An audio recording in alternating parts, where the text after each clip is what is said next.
Bonjour à tous, une petite illustration montrant un Power Armor sur un module de vol.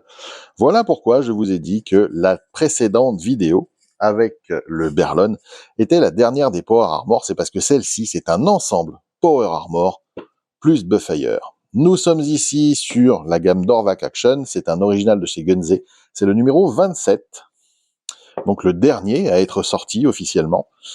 Il s'agit du PA36F Rook avec le AVS 04 Buffire.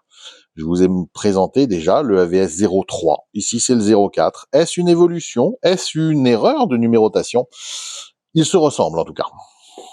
On peut voir ici des images du modèle monté et peint, ces illustrations de boîtes avec les vraies maquettes montées par des professionnels de l'époque. Je rappelle que ça date de 1984.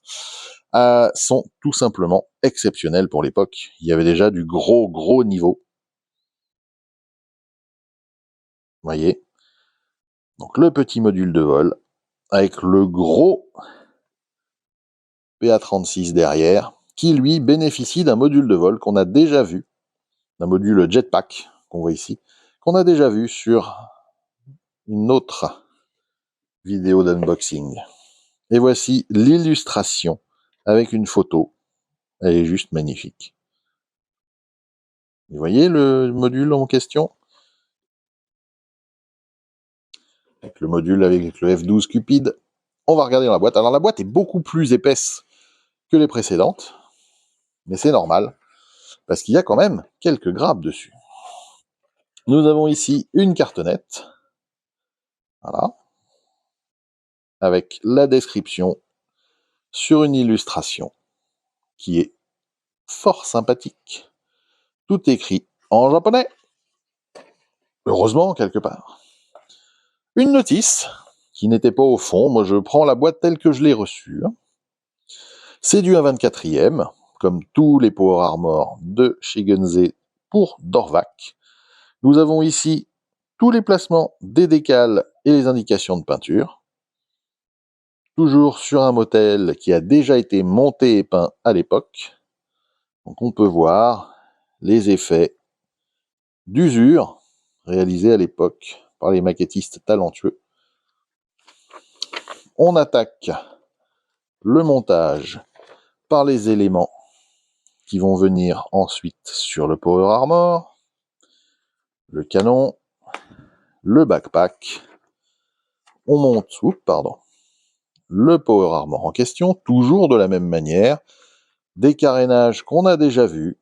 Souvenez-vous des précédentes vidéos d'unboxing où je vous montrais les notices.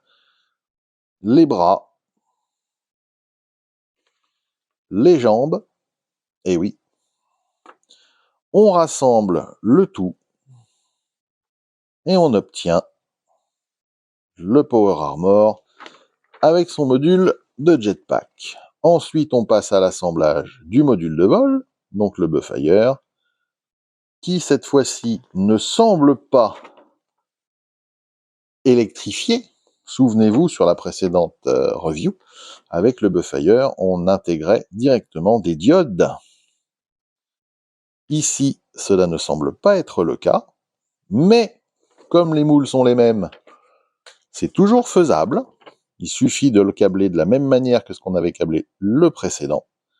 Un canon de 105 mm, voilà. D'autres armements. Ici, nous voyons comment faire les câbles torsadés. Donc on prend un câble et on l'enroule autour d'un bout de grappe ou autre chose. On assemble toute la face avant, si je puis dire, du module de vol. Et pourtant ici, effectivement, ils nous mettent quand même des piles. Vous voyez, c'est ça, de ne pas regarder le contenu des grappes avant. Parfois, on a des surprises.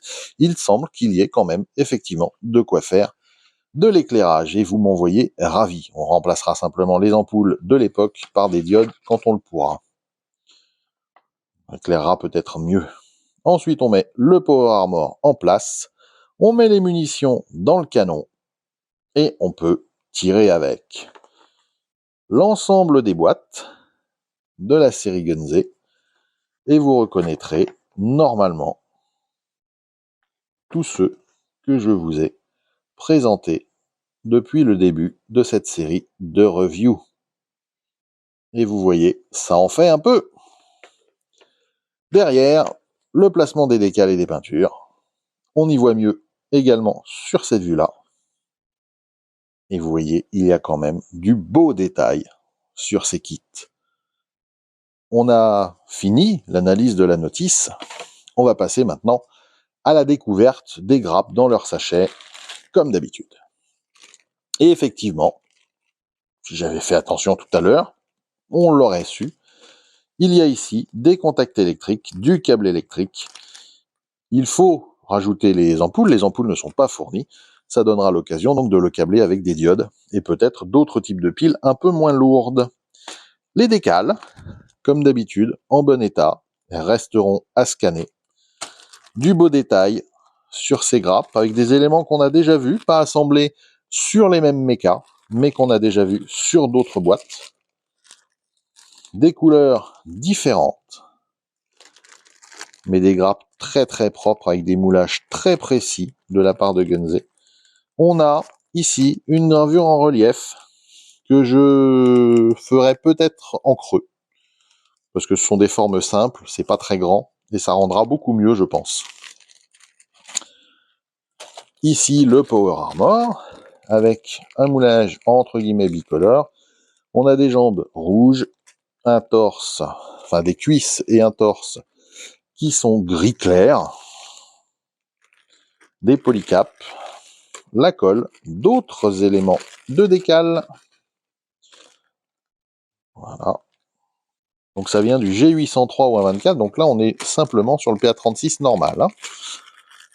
Donc la grappe est incluse et je pense qu'il y a la maquette complète avec peut-être des pièces qui ne serviront pas. Et la fin du module de vol. Cette fois-ci sans la partie amovible, mais on peut la recréer, il suffit de la découper. Toujours avec un détail sympathique. Et tellement SF des années 80. Voilà pour cette découverte de ce qui était mon dernier kit Gunze original. Le dernier qu'ils ont sorti également, c'est aussi un hasard que je finisse par le numéro 27 puisque je ne les ai pas présentés dans l'ordre et c'était volontaire. Je vous ferai peut-être une rétrospective de ce que je vous ai montré, non pas en rouvrant les boîtes, mais en faisant peut-être un mini short, donc un short encore plus short que short. Dans tous les cas, un short avec juste je vide mon carton de Dorvac, ça pourrait être marrant, juste avant d'attaquer les montages. Moi, je vous laisse. Je vous remercie de continuer à me suivre. Bienvenue aux nouveaux abonnés. Et je vous dis ciao, ciao!